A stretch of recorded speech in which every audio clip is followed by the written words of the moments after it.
Today we're back in Minefield where I'd like to talk about game design and instructions, how to play a game.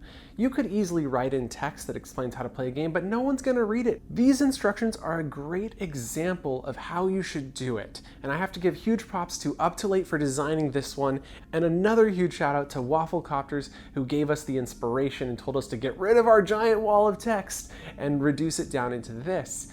And he was absolutely right. Now people are actually reading the instructions, we're seeing people learn how to play, and it's a lot more clear. With that said, the key takeaway here is finding the bombs. That's the goal of this game. It's in big bold text, it's really short.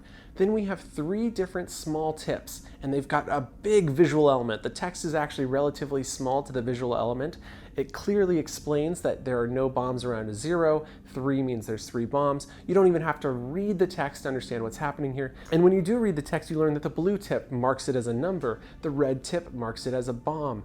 It's very clear and easy to understand it. Another great example of great game instructions is in Zap Zap. You can see these 3D avatars with laser guns, and you can see they're shooting at each other. It becomes very clear what's happening, and even the text is highlighted to indicate what is important. For instance, 25 points, 15 points, 5 points, player in first, player in second. I didn't even have to read the you earn for tagging the player in first. It makes sense. It's so easy to learn how to play Zap Zap, having even more detail refined so when someone does finally come in and read the more important instructions like purple is in first, yellow is in second. Now you know how to indicate who is who. And you can even see the text indicated this, but now it ties it all together and you just had to take an extra moment.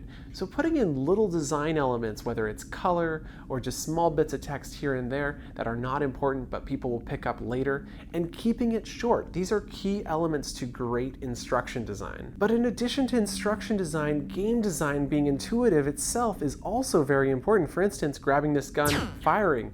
That is so easy. I didn't even have to think about it. I can also look here to see my points. I can see first or second.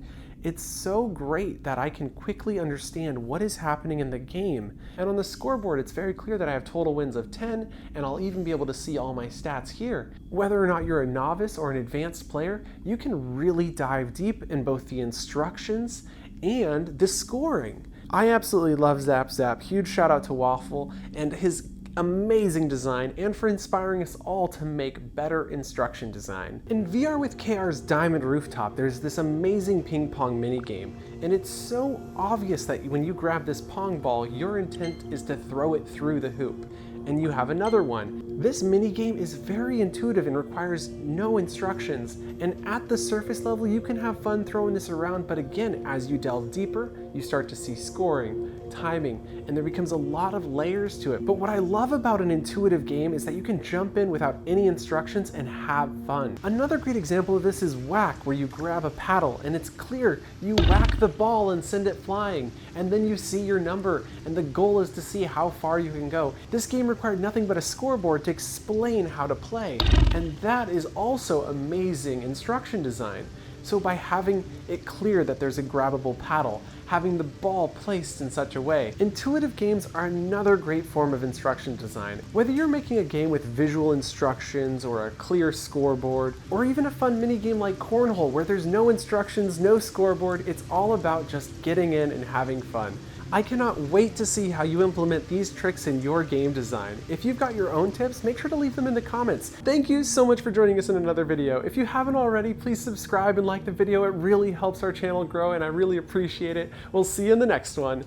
Bye!